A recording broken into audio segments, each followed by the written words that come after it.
Salam bagimu saudara-saudaraku yang kekasih dalam Kristus Yesus. Marilah kita mendengarkan firman Tuhan untuk sepanjang hari ini dan akan merenungkannya. Karena itu marilah kita berdoa terlebih dahulu. Kasih karunia dan damai sejahtera Allah Bapa dan anaknya Tuhan Yesus Kristus kiranya menyertai kamu sekalian. Amin. Renungan bagi kita sepanjang hari ini diambil dari Ibrani 1 ayatnya yang ketiga. Begini dikatakan, Ia adalah cahaya kemuliaan Allah dan gambar wujud Allah dan menopang segala yang ada dengan firman-Nya yang penuh kekuasaan. Dan setelah Ia selesai mengadakan penyucian dosa, Ia duduk di sebelah kanan yang maha besar di tempat yang maha tinggi. Sekali lagi saya akan membacakannya. Ia adalah cahaya kemuliaan Allah dan gambar wujud Allah dan menopang segala yang ada dengan firman-Nya yang penuh kekuasaan. Dan setelah Ia selesai mengadakan penyucian dosa, Ia duduk di sebelah kanan yang maha besar di tempat yang tinggi. Trinitatis. Masih banyak orang Kristen yang kurang memahami kata ini. Sering orang terjebak dalam pemahaman yang mengatakan bahwa Tuhan orang Kristen itu ada 3. Tidak. Bukan demikian. Allah Bapa, Allah Anak, dan Allah Roh Kudus itu adalah satu. Dia disebut Tuhan. Tuhan yang satu itu. Jelas sekali dalam pengakuan iman rasuli kita atau Hata Haporsiotai dikatakan secara singkat kita diberikan pemahaman tentang Allah Bapa adalah pencipta langit dan bumi. Allah Anak atau Yesus Kristus, dialah yang berkorban untuk dunia ini, yang memberikan dirinya jadi tebusan, jadi ransom atau untuk mengampuni dosa-dosa kita. Dan kemudian setelah Ia mati, bangkit kembali, Ia datang kembali ke dunia berupa roh. Dan dialah yang melindungi kita setiap saat atau memelihara kita setiap saat. Nah, nats kita hari ini berbicara tentang Yesus Kristus, Allah Anak itu. Apa yang dilakukannya untuk menunjukkan kemuliaan Allah itu? Wujudnya sama, perannya saja yang berbeda. Yesus Kristus melakukan pelayanannya kepada orang banyak dan dunia agar setiap orang melihat Tuhan itu sendiri, Allah itu sendiri di dalam hidup dia sebagai anak, sebagai Yesus Kristus.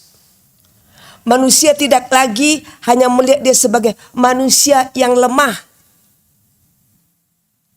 yang dikatakan bukan raja karena dia datang tanpa atribut-atribut sebagai orang yang megah, orang yang tinggi, seorang raja. Tetapi dia hanya mengendarai keledai, bukan kuda seperti raja-raja lainnya itu. Dia tidak memakai mahkota dari emas ataupun mahkota kemewahan itu. Tetapi dia hanya memakai mahkota duri.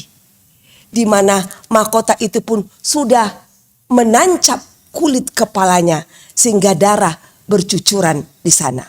Nah, dalam semuanya itu, dalam melakukan pelayanannya itu, Ia menunjukkan kemuliaan Allah, kemuliaan Bapa itu, supaya orang melihat itu bukan melihat pelayanannya sebagai manusia lagi, tetapi melihat kemuliaan Allah ada di sana. Saudara, apa yang mau dikatakan ini kepada kita? Yesus Kristus saja pun mau berkorban untuk memberikan dirinya bagi manusia untuk kemuliaan Tuhan itu sendiri. Ia mau dikatakan menopang firman Tuhan itu yang ditunjukkannya di dalam pelayanannya agar Allah Bapa atau Tuhan yang satu itu dimuliakan oleh manusia. Mari, kalau Tuhan itu sendiri mau menunjukkan kemuliaan Allah, apalagi kita manusia.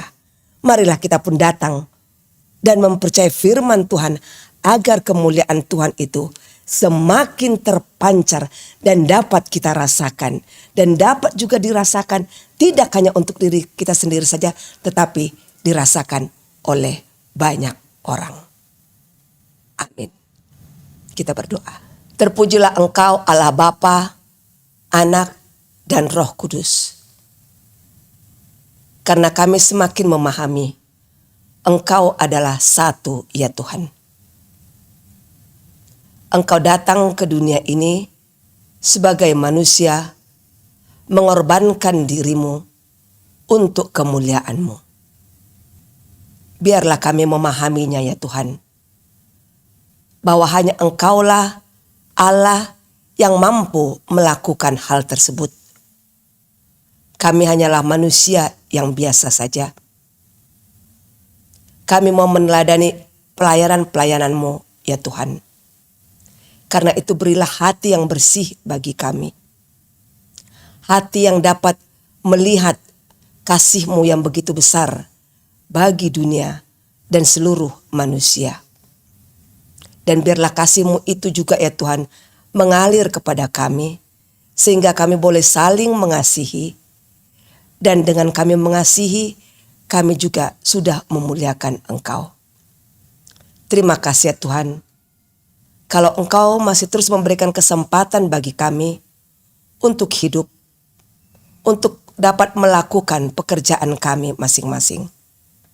Biarlah ya Tuhan kami menyadari bahwa kesempatan yang Engkau berikan ini juga karunia bagi kami. Dan karena itu kami dapat memakainya dengan sebaik-baiknya. Engkau ya Tuhan yang selalu menyertai dan memelihara kehidupan umat-Mu ini. Kami berdoa, jikalau ada yang berulang tahun pada hari ini, terima kasih ya Tuhan, karena Engkau memberikan panjang umur bagi mereka. Berikan ya Tuhan sukacita bagi mereka, kebijaksanaan di dalam menjalani hidupnya sehari-hari. Jika pada hari ini ya Tuhan, ada umat-Mu yang harus masuk ke rumah sakit karena kesehatannya, biarlah Engkau ada bersama dengan mereka, menjenguk mereka, melawat mereka, dan memberikan kesembuhan. Terima kasih ya Tuhan. Sepanjang hari ini kami mau melangkah dan mengarahkan langkah kami untuk mengikuti langkah Engkau. Dalam Kristus Yesus kami sudah berdoa dan mengucapkan syukur. Amin.